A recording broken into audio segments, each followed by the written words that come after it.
Saldico nagsalita na pero bakit nagtatago? Anong meron at bakit ayaw niyang magpakita ng muka? Nako.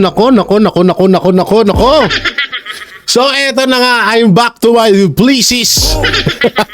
Pleases no? Andito na po ako sa aking studio. Matagal-tagal ho akong nawala sa studio at puro lang tayo mano-mano ngayon. Hindi na, automatic na lahat. Pati yan, yung nasa taas yan yung pagtama, palakpakan, pagmali, banatan, automatic na. Ba't ganito tong camera ko? Okay, mamaya ayusin natin yan, no? So yun nga, eto nga, ang pinaka-inaantay ng lahat, Saldico nagsalita na sa controversial issue mapatungkol sa flood control. Pero asawa ni Pera bakit nagtatago? Bakit ayaw magpakita ng muka?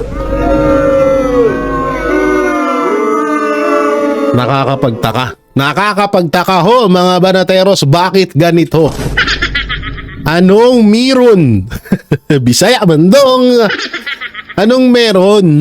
Kasi ito ang tagal na hong inaantay ng sambayan ng Pilipino kung anong komento ang maibibigay ni Saldico.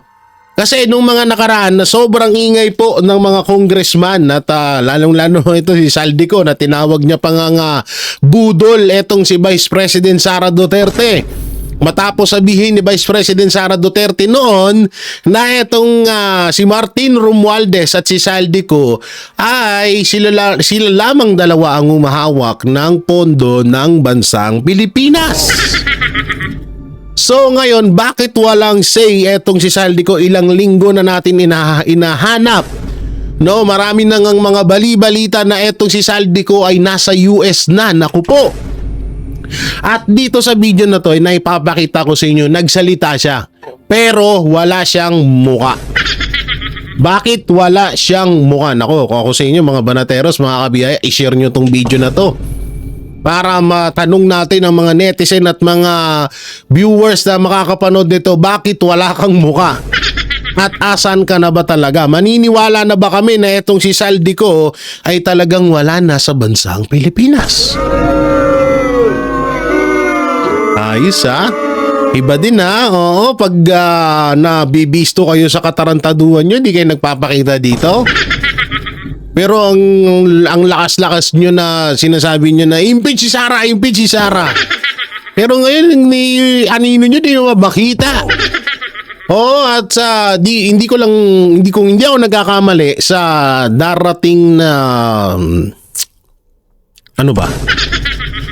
sa darating na Lunes ata magsisimula ulit ang Senate hearing kung hindi ako nagkakamali So abangan na naman natin, may panibago na naman mga lilitaw na mga pangalan. At eto etong si Benny Abante, naku po siguro putak ng putak tong hinayupak na to.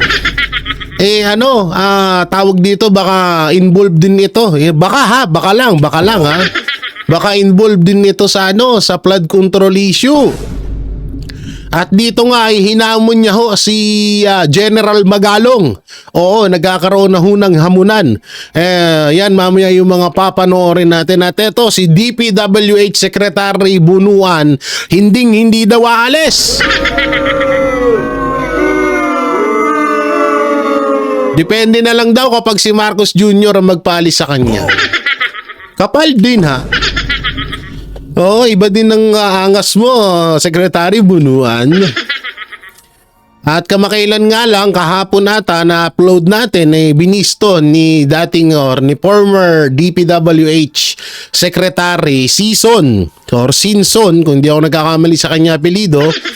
Etong si Bunuan na posible daw na walang alam, napaka-posible daw na walang alam ang isang Secretary DPWH sa mga nangyayaring nakawan or pagnanakaw or tinatawag na hakutan ng pera diyan sa DPWH, diyan sa issue ng flood control budget.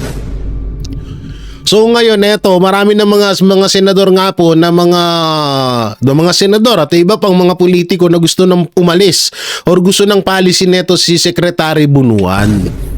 So sabi ni Secretary Bunuan, ayokong umalis. Kung gusto niyo akong umalis, magsalita muna si Saldico. At eto, bago ang lahat, may mga bali-balita ha. Nako. May mga bali-balita na talaga ha, na talagang parang kaya hindi lumilitaw or parang hindi nagpapakita itong si Saldico ay parang pinipigilan daw ng tatlong tao etong si Saldico na magsalita. Bakit kaya pinipigilan si Saldico na magsalita? Yan ang isa sa mga katanungan ngayon ng mga pag-uusapan natin mamaya lamang. So syempre bago natin ito simulan, huwag niyong kalimutan mag-like, share, comment, and subscribe sa ating YouTube channel ha. Pakidamay na rin yung join button at super thanks natin yan. Nasarap mag-vlog sa studio mo, no? Na-miss ko yun. Pero okay din naman yung doon ako sa probinsya. Kaso nga lang medyo nangitim tayo. Medyo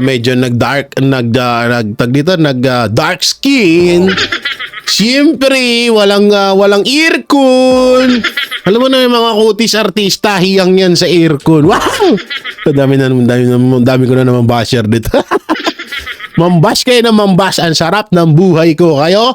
Ha? Binabash nyo ako? Ikaw? Anong ulam mo? Baka yung nakain ko, hindi mo ba nakain sa tanong buhay mo, ha? Mamamatay ka na lang sa mundo, pero wala ka pa sa mga narating ko. Joke lang. Sige lang, mambas lang kayo. Sayang din naman, viewers din yan. So, ito, simulan natin dito sa unang balita na kung saan ay... Ano ba to? Hindi ko rin alam eh. Ano ba to? Wait lang ha, tingnan nga natin. Secretary Bunuan sa panawagang pagbibitiw o mag-leave siya ay serve at pleasure of the... English nito. Sige, panoorin na lang natin. Na binuong komite sa Kamara kaugnay sa anomalya umano sa mga flood control project. Sinagot naman ni Public Works Secretary Manuel Bunuan ang ilang issue kabilang ang mga panawagang magbitiw siya. Saksi, si Joseph Morong. May ilog na ang dinaraanan namin mula Ayala Boulevard hanggang Padre Burgos sa Maynila dahil sa baha. Lubog ang entrada ng maraming paaralan. Ang ilang estudyante pilit sinusuong ang baha. Pagdating sa Quezon Boulevard, hindi na makatawid ang maraming sasakyan. Kasama ang aming news team sa mga naipit sa trapiko. Galing kami doon sa may Ayala Boulevard, galing sa Maynila kasi gusto namin sana tumawid dito papunta sa may Intramuros. Pero hindi na namin yan magawa kasi mataas yung tubig.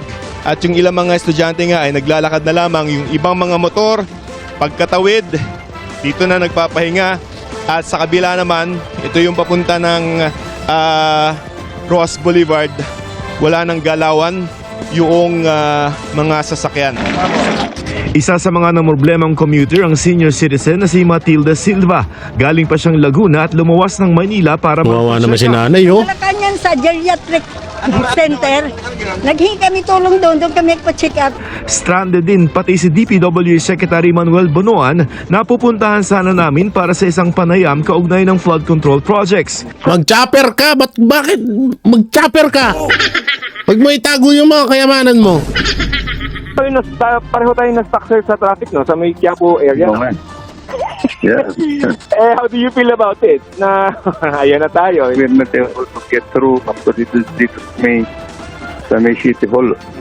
Nasa sentro ng issue si Bunuan ay pinapanawagan ng ilang senador na magbitiw sa pwesto. Sagot ni Bunuan, Sabi ko nga na I share at the pleasure of the President. The President would have actually called me kung anong if anything na dapat ako mag-leave o mag-resign. So, wala pa naman sir, no? Wala. Ngayon naman pala Marcos Jr. O ayan, nandiyan ka pala. Marcos Jr., ikaw na lang pala inaantay daw ni Bunuan. Ano ba, galit na galit ka dyan sa flood control, di tanggalin mo na to. Ipalit mo si dating DOJ Abalos. Ay, nadulas ako. Sorry nadulas po ako Itong Merkulas daw sila Yan daw. nagkausap ng Pangulo pagkatapos itong bisitahin ang isang ghost flood project sa Barangay Piel Puro sa bisita ang Baliwag, putik. Bulacan. Hindi kasama noon si Bunuan. He owns it by himself actually. But yung basic data information of that project was furnished by us. He has just instructed me actually to continue yung investigations and to to finally come up with cases against people who are involved, whether it is DPWH people, contractor, kung may kailangan sa LGUs actually. Ang sabi ng lokal na pamahalaan ng Baliwag, hindi raw dumaan ito sa kanila at walang isinumiteng dokumento sa City Engineering Office o nakipag-ugnayan sa LGU. Nako. Ayon kay Bunuan, base sa internal audit ng DPWH sa mga flood control project ng pamahalaan sa buong bansa, tila sa District 1 lamang ng Bulacan sila nakakakita ng problema sa ngayon. Even in Bulacan, there are 3 engineering districts there. 3 engineering districts, huh? And if there would have been a pattern in the province, you could expect that there are also some ghost projects in other districts. Wala eh. Naka-floating status na raw si DPWH Bulacan District 1 Engineer Henry Alcantara at hinihintay na ang sagot nito sa memo. And if unsatisfactory nakita namin doon, just have to impose the sanctions. Dito sa mga cases na pinag-uusapan natin, actually, ang District Engineering Office lang to eh. District Engineering Office lang ang nag-implement nito and has the authority. Oh. Has been given the authority to implement the project. Every documentation came from them. Sinusubukan pa namin makuhanan ng pahayag si Alcantara. May Sa bagong September. pangalan na naman na lumitaw, ha? Oo. Inaasahang sisimula ng House Infrastructure Committee ang investigasyon kaugnay sa mga umunoy maanomalyang flood control projects. Ano daw? Sabi ng co-chair nitong si Putang ina! Putang ina! Sabi ni Isko Moreno, putang ina!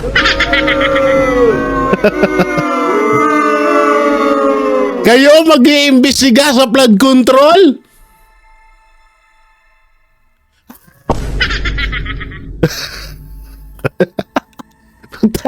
Kayo mag-iimbestiga sa flood control? Iputala, kayo nga yung mga involved nga dyan sa flood control na yan. Ito disclaimer disclaimer tuloy. Paalala lang, ha? Ang Maynila po ang pinakamaraming project ng flood control pero hanggang ngayon baha pa rin.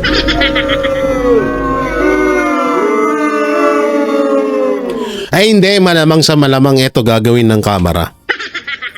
Natatandaan niyo yung sinabi ni former DPWH Secretary Sinson na nagpasa daw sila ng papeles mapatungkol sa flood control, hindi daw pinansin ng Duterte administration.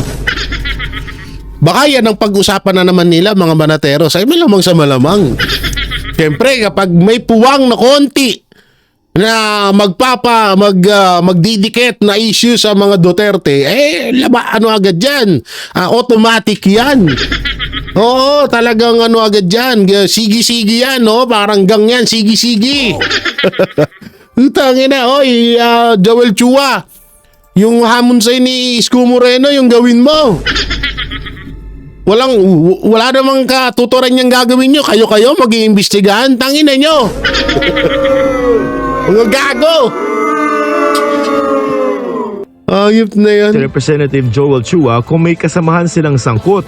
Baka dapat iba ang mag-imbestiga sa Puta na, ang linaw-linaw si Saldi Kongani.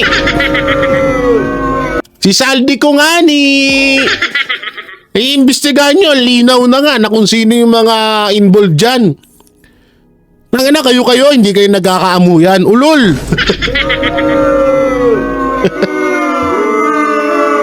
kayo nandyan, hindi kayo nagkakaamuyan kung sino yung mga involved dyan, katarantaduhan yan. kongresista. Kung may malilink o may madadawit ng mga kasama namin, siguro mas maganda kung mag-recuse kami. Para at least wag mabigyan ng duda yung aming investigasyon. Pero sabi niya, Alam mo talaga, totoo no? Leader Representative Antonio Tino, hindi dapat pigilan ang investigasyon ng Kamara. Publiko in the end ang husga kung talaga bang maayos at mahusay na ginagawa ang trabaho nito. Titiyak ni House Committee on Public Order Chairman Representative Rolando Valeriano wala silang sasantuhin kahit pa may kongresistang mapatutunayang sangkot sa issue. Putang ina, wala kayo sasantuhin. Eh si Saldi ko nga. Sino ba may hawak ng pondo ng Pilipinas? Dalawa lang, si speaker nyo at si Saldi ko. Tapos ngayon wala kayo sasantuhin. Mga ulol, tigilan nyo kami sa katarantaduhan nyo. Oo. Nasaan yan? Nasaan yan? Play. Walang balak bumaba sa pwesto si DPWH Secretary Manny Bonoan sa gitna ng mga kontrobersya sa maanumalya umanong mga flood control project. Narito ang Express Report ni Faith Del Mundo. Sa gitna ng mainit na usapin tungkol sa umano'y mga anomalya sa flood control projects Sira-sira, at no? matapos ang mismong pag-amin niyang may mga ghost projects, may mga nanawagan para magbitiw sa pwesto si DPWH Secretary Manny Bonoan. Pero sabi niya wala siyang balak bumaba sa pwesto. I leave it to the pleasure of the President. Lumutang din ang pangalan ng dati na ring naging kalihim ng ahensyang si Rogelio Singson bilang umano'y kapalit Singson ni pala, Bonoan. Singson. Pero ang kalihim, wala raw naririnig na ganyan. Tuloy pa rin daw ang investigasyon nila sa mga sinasabing anomalya. Yan daw ang utos ni Pangulong Bongbong Marcos nang huli silang mag-usap nitong linggo. He told me to accelerate. So ibig sabihin, nilaglag mo si Marcos. Tanga. Ay. Ibig sabihin, nilaglag mo si Marcos. Utos sa'yo ni Marcos na mag-imbestiga.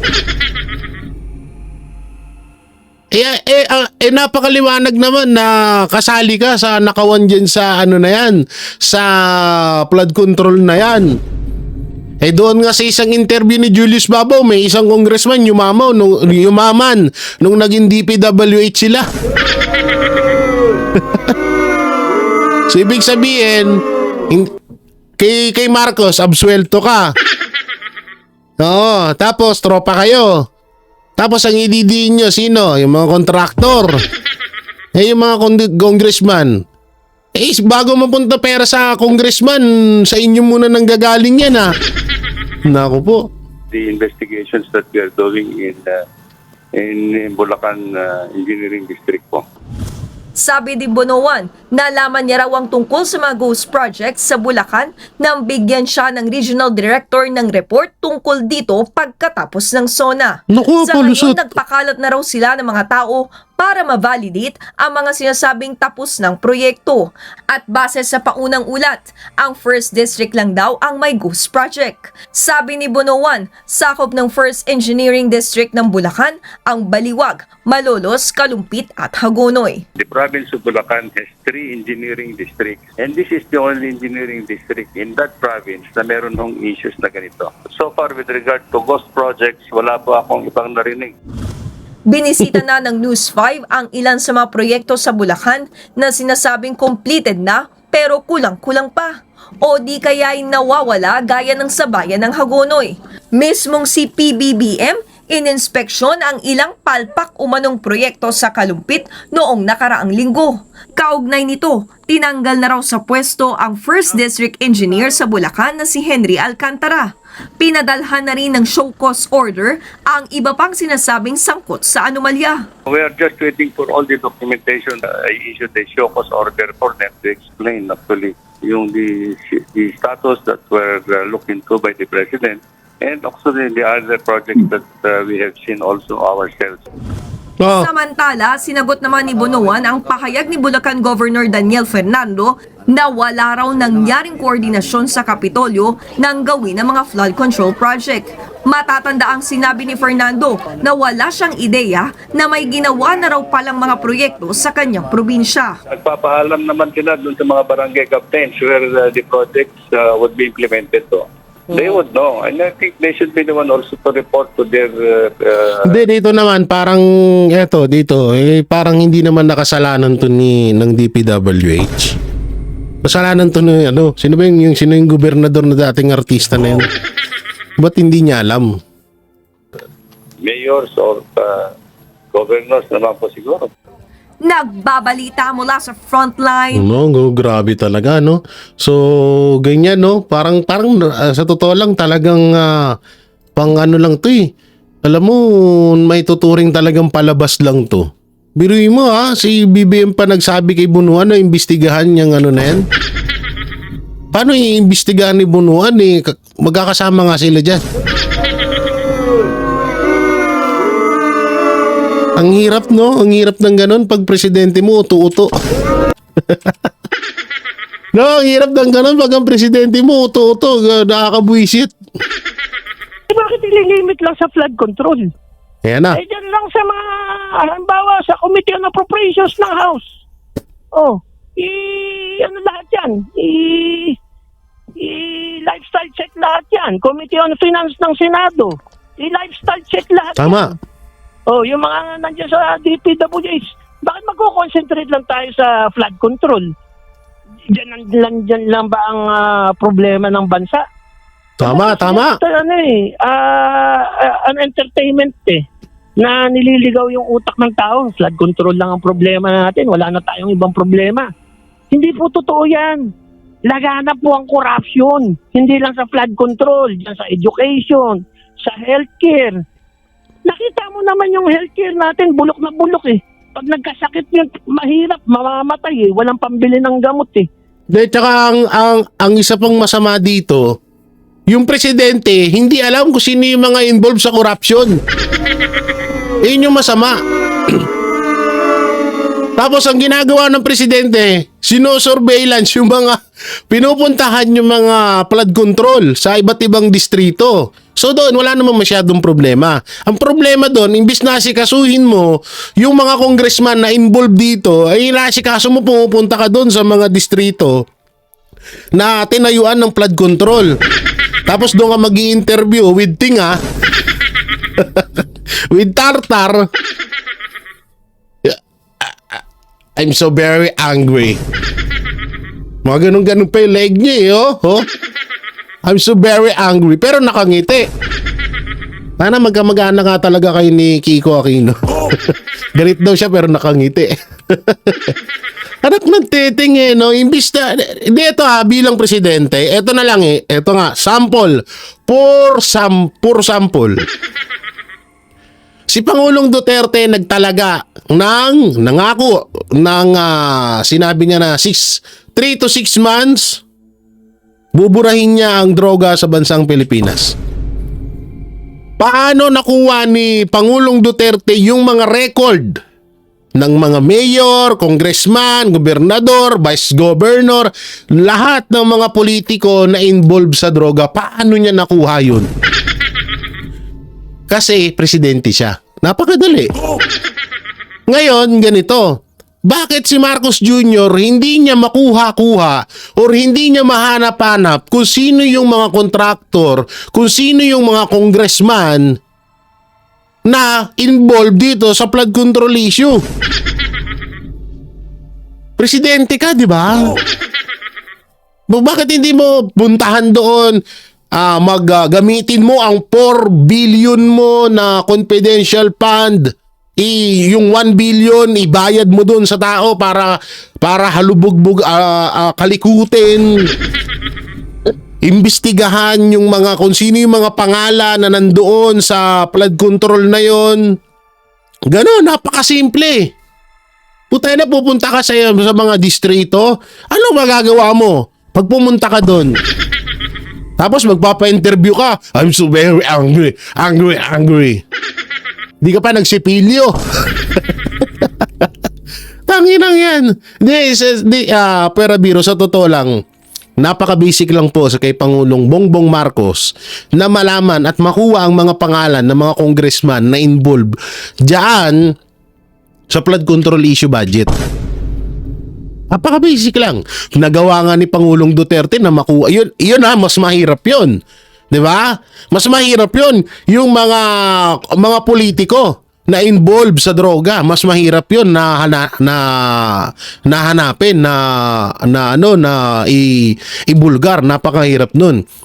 Pero itong sa flood control, na mismong pinsan mo na, isa sa mga humahawak ng budget, sabi ni Vice President Sara Duterte, hindi mo magawa ng paraan.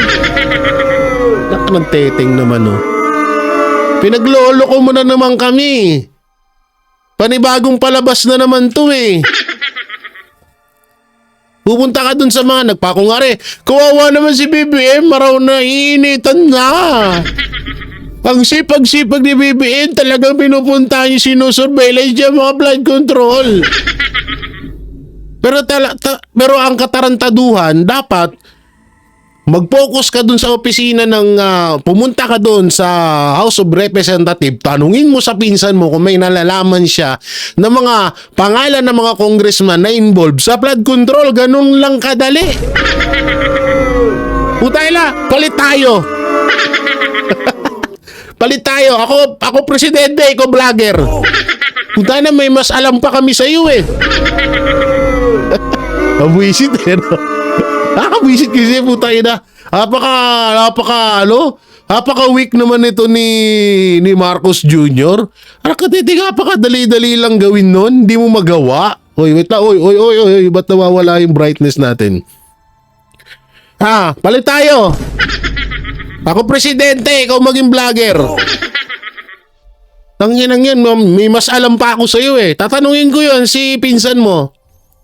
Magpapaimbestiga ako sa House of Representatives. Siguro naman may makikinig sa'yo dyan. Siguro naman kahit paano may susunod sa'yo. At siguro naman may kita kang mga papeles na mga kontraktor, na mga congressman na involved sa flood control. Presidente ka, eh. Kung hindi mo pala kaya doon, hindi lumayas ka na dyan. Ganun lang, basic lang.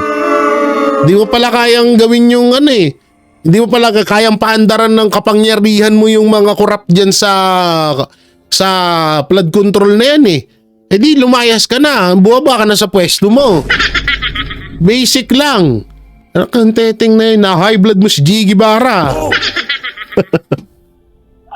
Ang laki nung ninakaw sa PhilHealth, meron ba nakulong? Ilang taon nang ninanakawan yung PhilHealth na yan at saka yung OWA, yung Overseas Workers Welfare Administration. Yung pa isa. Panahon pa ni Duque, nung panahon pa ni Gloria Arroyo, ninanakawan na yung OWA at saka yung iba pang mga ahensya ng gobyerno katulad ng PhilHealth. May nakukulong ba? Wala. It's just entertainment, eh. Ililigaw yung tao ng bayan o isang araw ganito yung issue. Totoo yun. Susunod naman flood control naman. Wala naman nakukulong, eh. Wala naman napaparusahan, eh. Wala namang nakaw sa bayan na naibabalik sa bayan. Sumisigaw nga yung mga nagraralin, di ba? Nakaw na yaman, ibalik sa bayan. Meron ba na ibalik sa bayan? Wala. Wala naman, eh. Hindi makakaapekto sa economic growth considering itong korupsyon ay matagal nang naka-embed sa sitwasyon sa ating bansa and hindi na raw ito maaring makabago sa senaryo, no? Pero kung walang korupsyon, posibleng mas maunlad kumpara sa kasalukuyan ang bansa natin. Tama, hindi lang yan. Kailan ba tayo umunlad? Hindi naman tayo umunlad, ah. Meron ba tayong palubog tayo ng palubog? Dati may PNR tayo, ngayon wala na, eh. Paatras tayo. Tayo ang bansa na paatras. Hindi tayo umunlad. Dati may mga industries tayo, eh. Meron tayong 11 major industrial projects ni Marcos. Anong ginawa nila? Pinatay nila. Yung National Steel Corporation, pinatay. Bataan Nuclear Power Plant, pinatay. Yung Pasar, pinay-batize. Yung Pilpos, pinatay. Yung shipbuilding natin, yung Baseco, Pilseco, pinatay. Wala, patras tayo, eh. Hindi naman, kaya yung mga bobong ekonomista na nagsasabi na walang epekto ito sa ekonomiya, mga bobo kayo, tingnan ninyo yung growth rate natin, nagtatranslate ba yan? Nararamdaman ba yan ni Juan de la Cruz? Yung GDP tsaka GNP? Pinagloloko lang natin yung sarili natin, eh. Kahit gaano kataas yung GNP mo tsaka yung GDP mo, kung naka-concentrate lang sa ilang tao, sa mga oligarchs, baliwala yan. Kasi hindi naman totoong, lalo na yung per capita, theoretical lang yun na equally divided yung GNP at GDP sa lahat ng Pilipino Totoo bang ini-equally divide yan? Hindi naman Halos lahat ng Pilipino naghihirap ngayon kung ako nga medyo nakakaangat, umuutang pa paano yung mas mga talagang wala talagang paano yan? Hindi, buti ako may access ako sa credit. Pupunta paano yung wala? Ako, pautangin ako. Paano yung Tama. yung mga walang access sa credit? Bakit kita pautangin? Wala ka namang collateral. Hindi patay sa gutom yun. In fact, marami nang namamatay sa gutom. At saka, yung ating employment rate, dinodoktor. Magtrabaho ka lang ng isang araw, inutusan ka ng tatay mo, halimbawa sa bukid. Oy, Pedro, anak ko, tulungan mo nga ako magsaka ng isang araw lang. Considered employed ka na.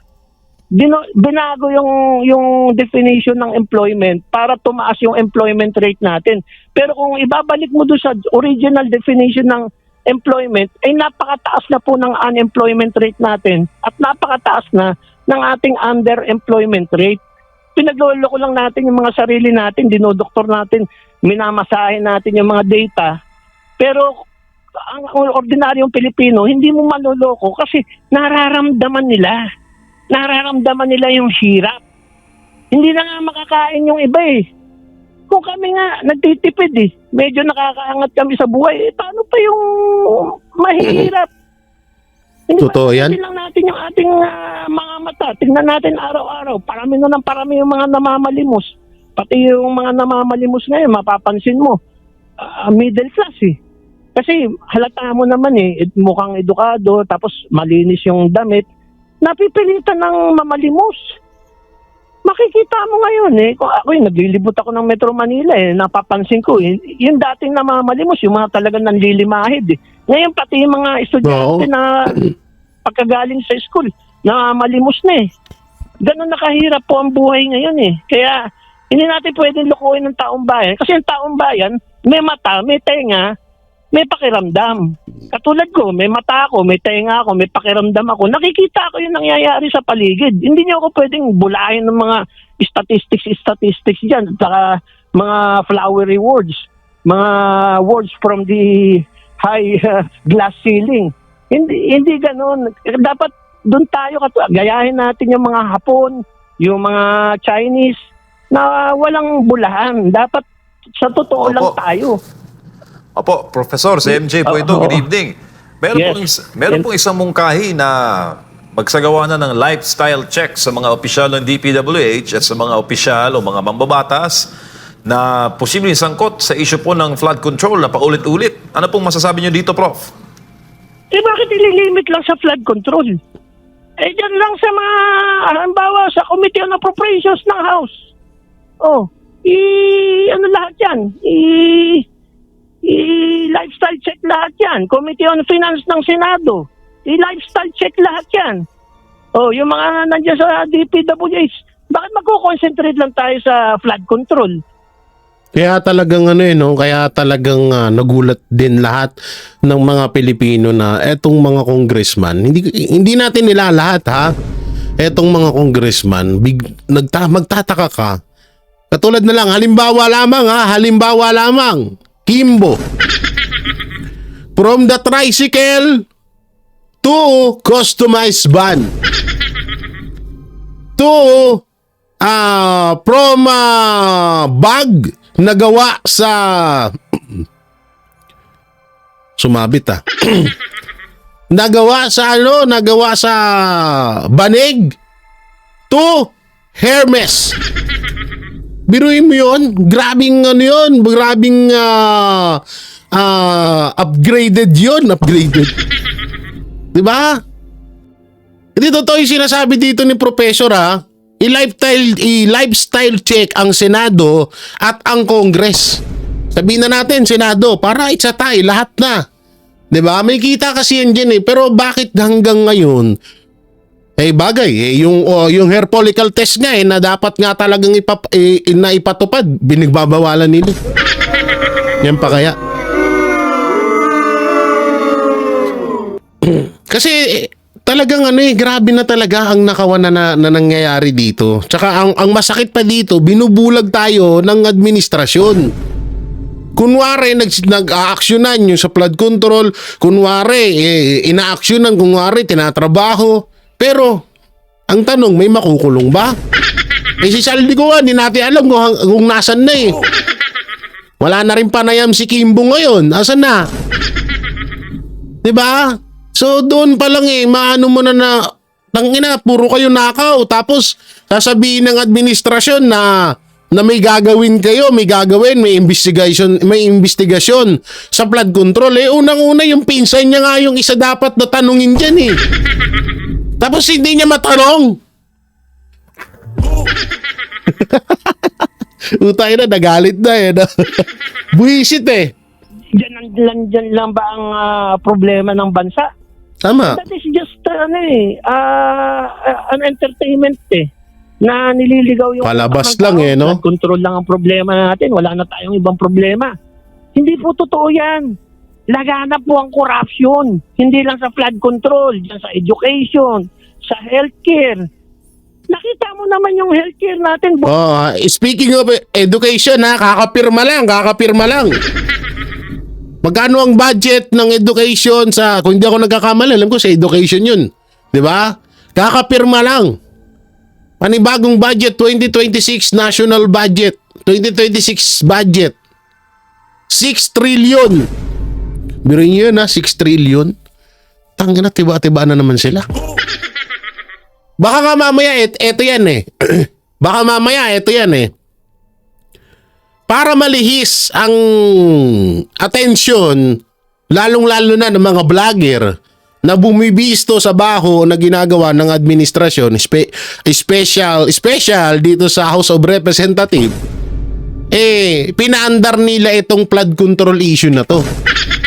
Para hindi natin mapansin yung 6 trillion na panibagong pondo para sa education ay mabulsa nila. Yan yung isang iniisip ko dyan eh. Sabi ko may ano dito may mekos-mekos na nangyayari. Nakaligtaan ng mga Pilipino yung panibagong budget na 6 trillion. Paalala po 6 trillion, hindi siya billion, hindi rin siya million. 6 trillion pesos. So ganun kalupit. 'Di ba? So ang tanong dito, kung nakapagnakaw etong mga congressman, kung sakali man natototo, kung nakapagnakaw sila sa flood control sa 2025, 2024, 2023, 22 budget, paano na lang sa 2026 budget na para sa education?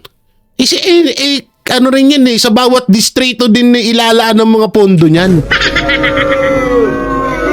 Yan ang isa dyan. Yan ang isa sa mga tawag dito, isa sa mga katanungan dyan. May panibago na naman. So bakit, tama yung sinasabi ni Professor, huwag tayo mag-focus sa flood control. Pagpukusan din natin yung iba, katulad niyan, yung sinasabi ko, 6 trillion na budget para sa education. Iilalaan din yun sa kanya-kanyang distrito. Malay ba din natin na ang isang distrito nilaanan ng 3 billion. Tapos ang ibibigay lang dun 1 billion. Di wow.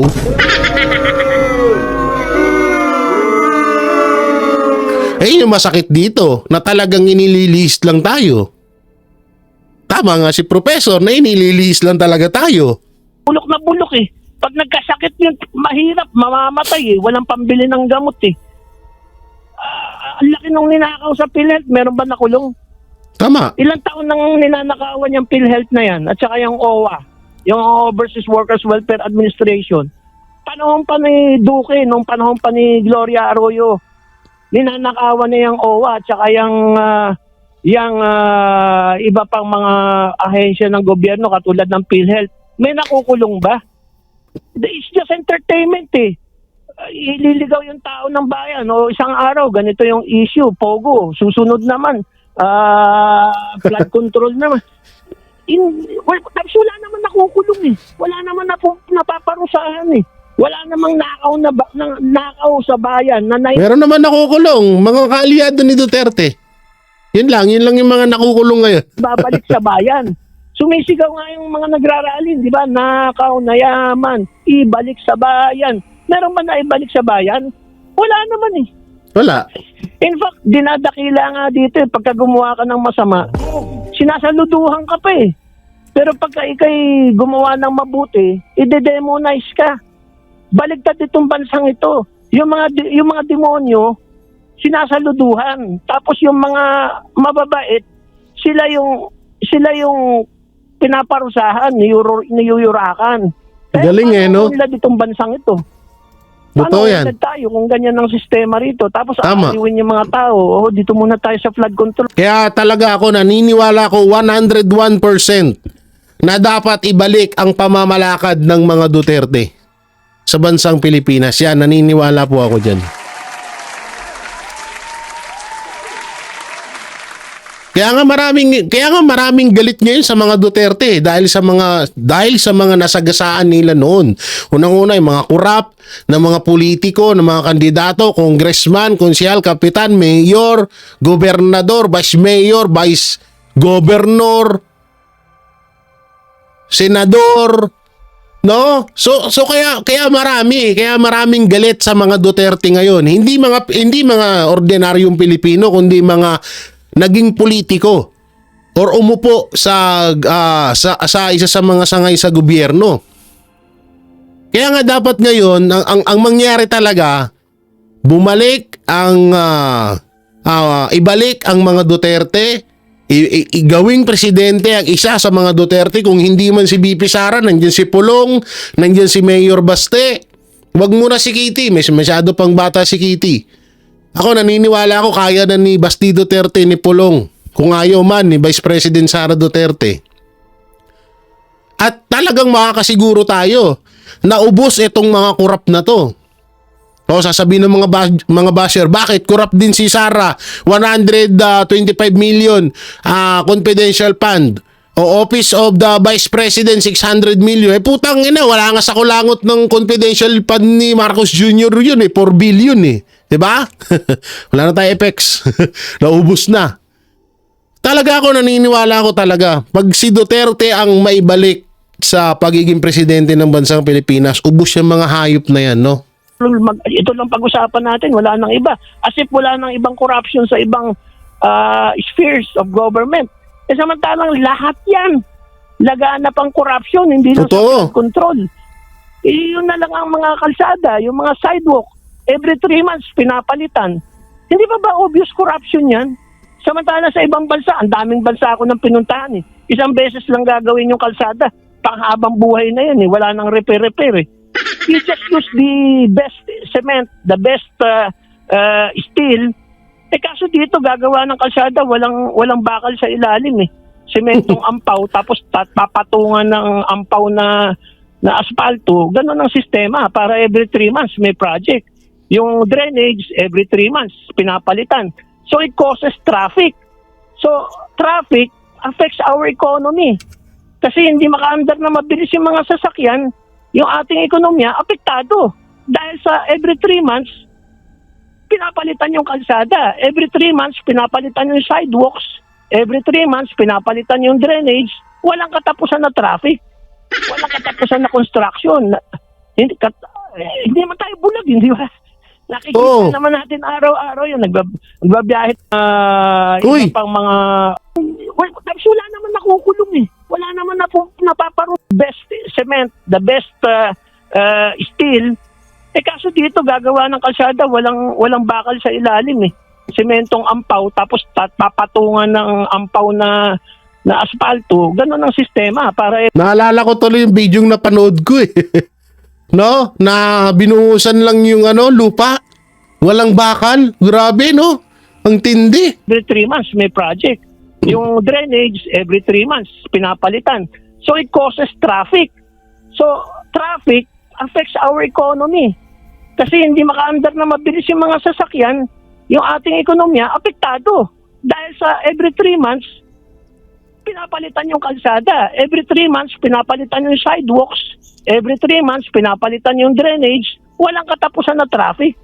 Walang katapusan na construction. Hindi man tayo bulag, hindi ba? Nakikita naman natin araw-araw yan. Nagbabiyahe tayo sa iba't ibang parte ng Pilipinas. Nakikita mo, every 3 months, binabakbak yung kalsada.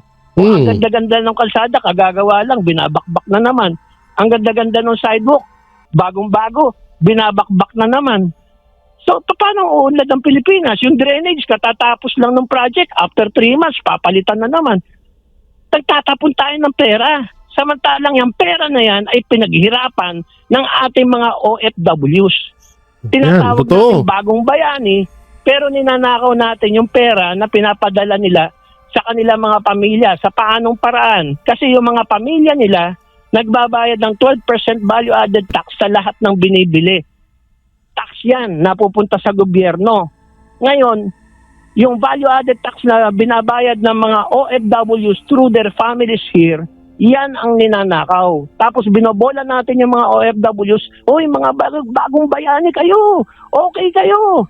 Pero yung mga pera nila na binabayad through their families sa value-added tax ay ninanakaw. So, paano naging bagong bayani yan? Ninanakawan mo. Kung talagang bagong bayani ang tingin mo sa mga OFWs, huwag mo silang nakawan. Taglingkuran mo sila ng mabuti. Tama, ang galing ha. Patayin yung Philippine National Railways para lang sa isang korporasyon makinabang. Napakahalaga ng Philippine National Railways, pinatay. Sa nakakita ng bansa na meron ng Philippine National Railways, nawala pa. So, nawala pa, no? We're regressing. We're not developing. We're not progressing. Sa ibang bansa, kaliwat kanan yung mga tren. Dito meron ng PNR, pinatay pa Wala ka na dito ng aasahan talaga sa bansang Pilipinas, sa totoo lang. Lalo't kapag ito ewan ko na lang sa inyo mga kapwa ko Pilipino. Kapag etong mga Marcos, ibalik nyo pa ulit sa pagiging presidente or isa sa mga Romualdez, ay naku po, wala na. Gunaw na ang Pilipinas. Ako na nagsasabi sa inyo. So eto, no? Nasaan mo ba yung ibang natin dito? Ibang video natin. Ito ba yan? Tingnan ko nga kung ito yan. Ito na ba yan? Ito na ba yung Oh, save yan. Save. Nasaan na yan ha? Ito. 3 to 4 contractor. Natukoy na. Oh, ito. Panoorin natin to. Mukhang maganda-ganda to ha. Balik po tayo sa mga balita na tukoy na ng Commission on Elections of COMELEC na may 3 hanggang 4 na mga kontratista o mga kontraktor na tumulong umano sa ilang senador na tumakbo noong pong 2022 elections. At giit ng komisyon, bawal ito sa batas na tumanggap ng donasyon ang mga kandidato sa sinumang mga kontratistang may proyekto sa gobyerno. Putang ina, nililihis na naman talaga nila. Ito yung panglilihis nila, guys. Yung mga senador naman ang pinag-iinitan nila ngayon. Hindi, ito kung sakali man na meron talagang ganun, bawal talaga yun dahil nasa batas. Pero iisipin nyo maigi, yung mga ibang, lalo na sa Congress, yung ibang mga congressman na ginamit yung AKAP, AX, TUPAD, tapos nangampanya sila, pinamudmud nila sa taong bayan, bakit hindi nasita yun ng COMELEC? Diba? Dapat pantay Wala naman sanang problema ho dito sa mga senador na imbestigahan nila na may connection sila sa mga kontraktor na binigyan sila ng pera nung panahon ng nung panahon ng eleksyon. Pero dapat lahat dapat gumit na ang COMELEC, hindi yung hindi yung anak ng teting nakapokus lang sila sa mga senador yung mga congressman harap-harapan gumaganong-ganong pa nga ng pera sa harap ng mga tao, di ba? Dadaksyonan din yun. At posible silang makasuhan. Kunin natin ang live report ni Madeline. Pero iiba natin to ng video iiba natin to ng video. Asan na yung kay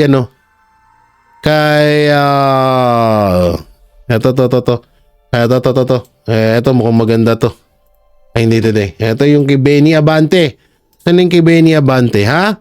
Oo, ito yung kay Benny Abante gusto kong mapanood eh. Kasi ito, yan no, ay grabe, paborito ko. Ito, pinaka matino at pinaka makajos, talagang, alam mo yun, talagang sasambahin mo simula kalyo hanggang sa muka. Ay, ano ba? Tama ba? baka mali po ako ha, tama po ba? Oo, baka mali ako eh. Baka mali kasi ako. Simula kalyo hanggang sa muka, sasambahin mo talaga to. Walang kadungis-dungis itong congressman na to. Sobrang matino. Sobrang galing. Sobrang talino. Nasa kanya na lahat. Kunin mo na, Lord. Ay, wag. Kunin mo na, Lord. Kunin mo na. Sa kanya lang po lahat eh. Kapag sobrang bait din po nitong congressman na to. Kunin mo na, Lord. Sana panoorin po natin. Sir, una po sa lahat, may hamon po kayo kay Baguio City Mayor Benji Magalong. Can you clarify that, sir? May hamon. Yung alin po, Greg? Yung hamon Ay, naku, po nabungol. niyo pong kay Bungol na si Rango. Mayor Mangalong. Unang-una, inamon ko siya na halimbawa siguro, hindi naman siguro talagang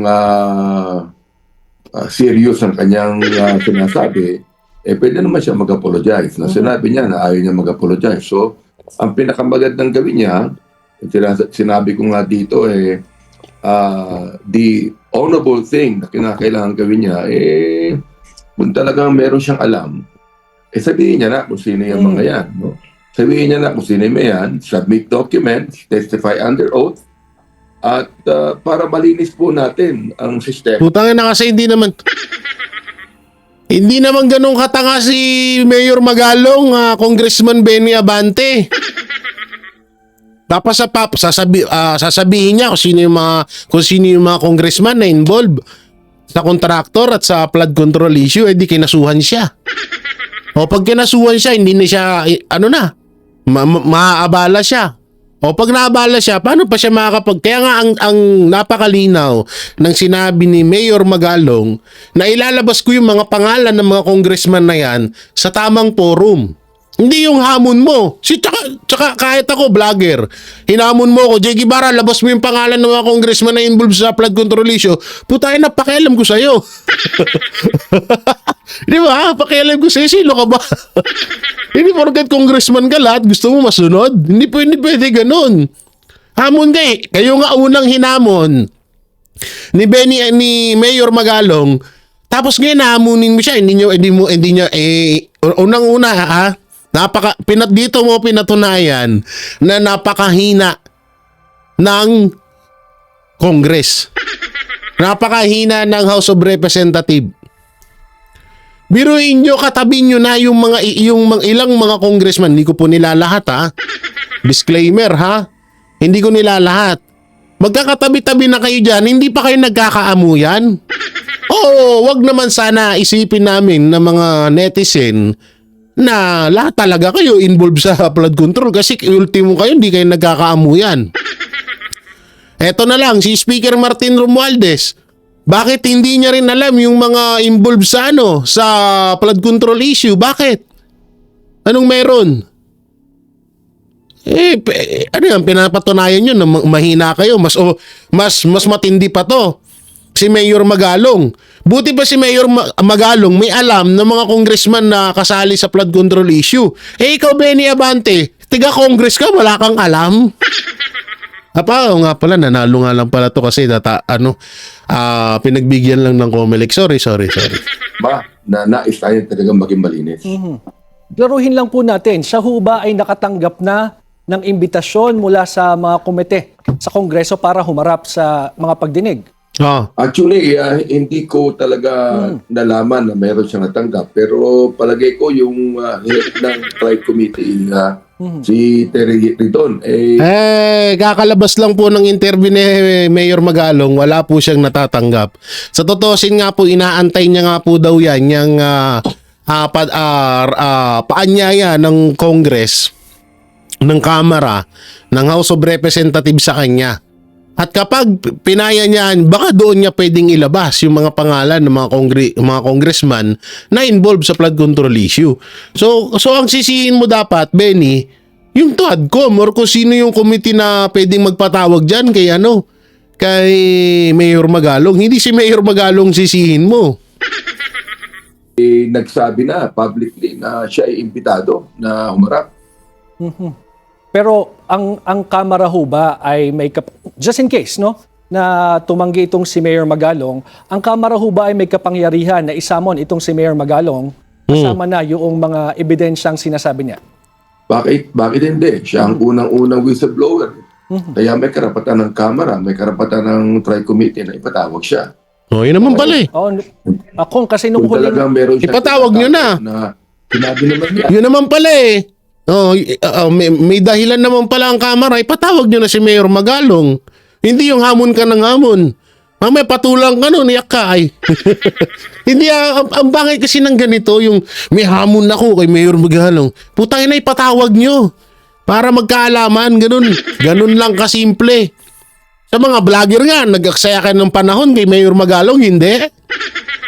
Alam niya kung sino-sino yung mga yan eh. Hindi sabihin niya na, ba't kinakailangan pang magbibigay siya ng blanket association sa buong Kamara, di ba?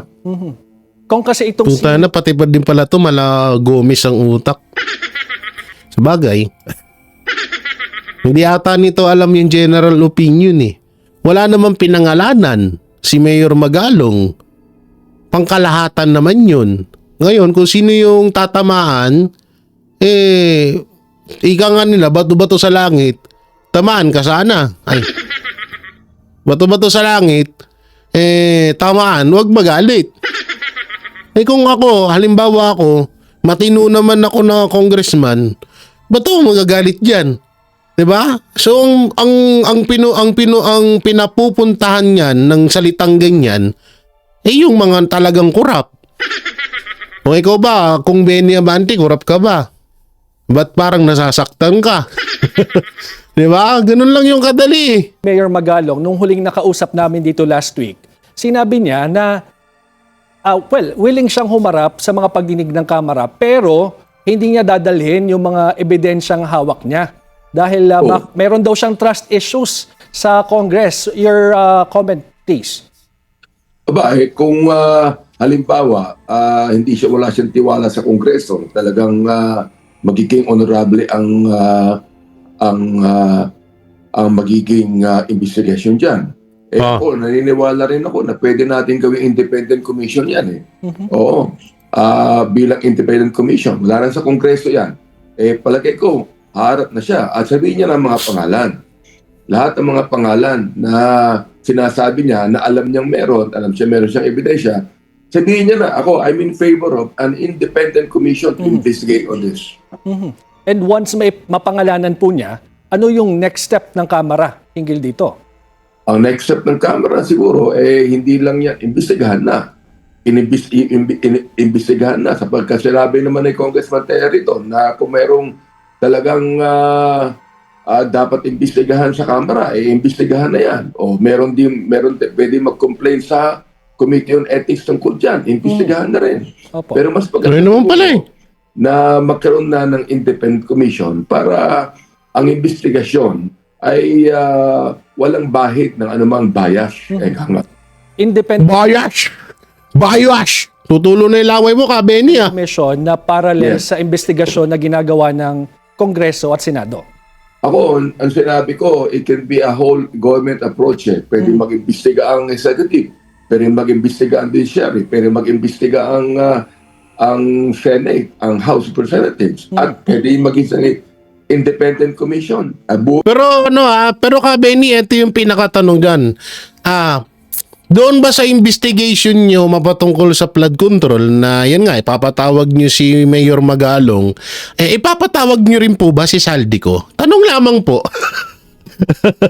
Tanong lang po Huwag po kayong magagalit kung Benny Ikaw naman alam ko naman na ikaw napaka mabuti, mga-Diyos, at ikaw ang pinakamatinong congressman sa buong universe. No, so Kabeni, hindi nga papatawag nyo rin ba si Saldico? Kasi lahat po ng kasagutan mapatungkol sa flood control issue, kay Saldico po manggagaling ang kasagutan. So kailangan nyo po ipatawag din po siya, ha? Asahan po namin yun, ha? Oo, Kabeni, ha? Oo, yan, ha? Oo, nagkakaliwanagan na tayo kay Kabeni. Dito na tayo. Eto na ho, ang inaantay ng lahat. Ang pagsasalita, saan yung background natin? Wala yung background natin dito. Ang pagsasalita at ang pagsasalita ni Saldico. Pero ang tanong, bakit walang muka? Ba't ko ba nasabing walang muka? Ito po, panoorin po natin ang video. Ito na. Nasabi po ni VP Sara na even before the hearing daw po, alam na ng mga congressman yung gagawin. Essentially, parang scripted yung budget hearings. Scripted daw po yung budget hearing, sir. Hindi po totoo yan. Siya po ang scripted, siya po ang budol, peke po, dahil nakita niyo naman may binabasa siya. Inaral niya na meron siyang mga kakampi na nag-abogado sa kanya, nandun na, si minute, di ba? Ibig sabihin, ayaw niya talagang sumagot sa confidential fund dahil hindi niya kayang ipaliwanag. Kasi ikaw nga ngayon pinagpapaliwanag, Congressman Saldico. So ibig sabihin, isa kang scripted, isa ka rin bang budol? Nakaw niya yung pera. Ang tanong diyan, isauli niya dapat yung pera. Hindi pa final, hindi totoo yan na hindi pa final dahil ilang beses niya na sinagot. In fact, ang 3 beses yan sinagot niya ng audit observation memo. Dahil yung unang audit observation memo, pagkakaalam namin na medyo fully disallowed yun. Pero na inayos niya yung dokumento.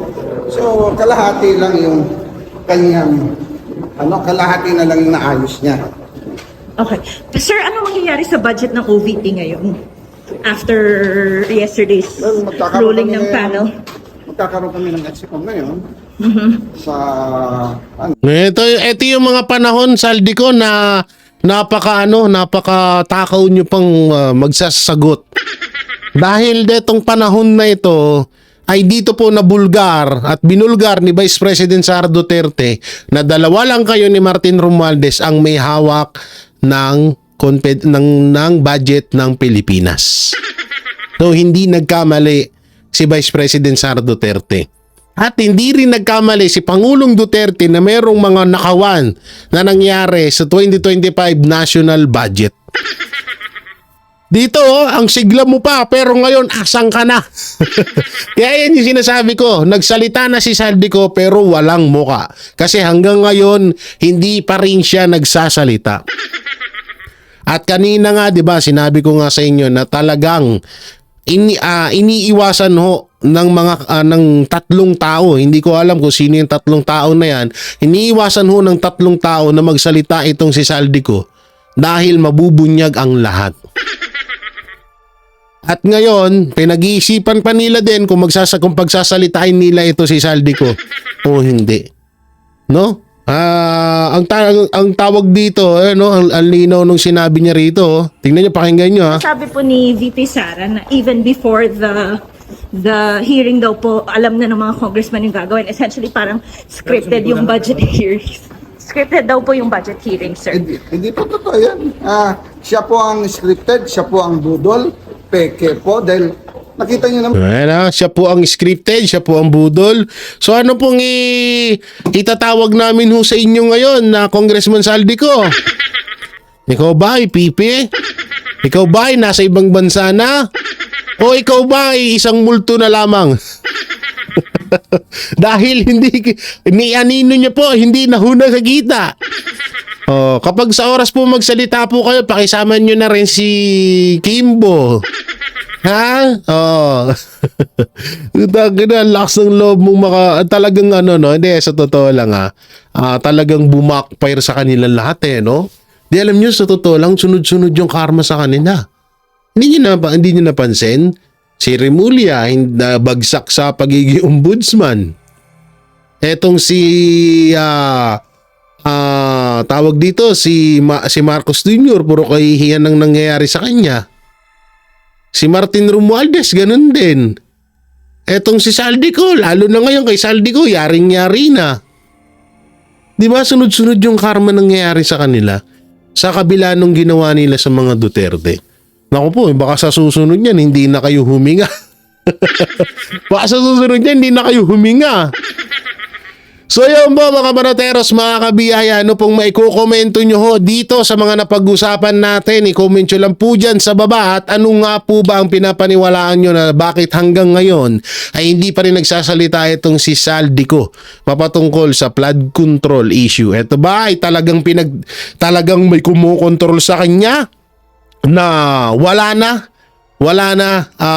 talagang kinukontrol na hindi na dapat siya magsalita mapatungkol dito sa flood control issue? At si Saldico po ba ay buhay pa ba? Ayun yung isa sa mga katanungan na nababasa ko sa comment ng mga netizens. So mag-comment lang po kayo dyan, babasahin natin yan. At syempre, bago nyo po alisan ang aking video, paki-like and share, subscribe at click the bell button para lagi kayo updated sa ating mga video araw-araw. Pakidamay na rin yung join button at super thanks dyan. So maraming salamat. Ingat po kayo palagi. God bless and peace and bye-bye. Yan ang Banateros, walang inuurungan. Pag tama palakpakan, pag mali ay babanatan. Yan ang Banateros, boses ng ordinaryong Pilipino. Banateros ay walang makakaawan, walang inuurungan. Banateros ay tinutulungan.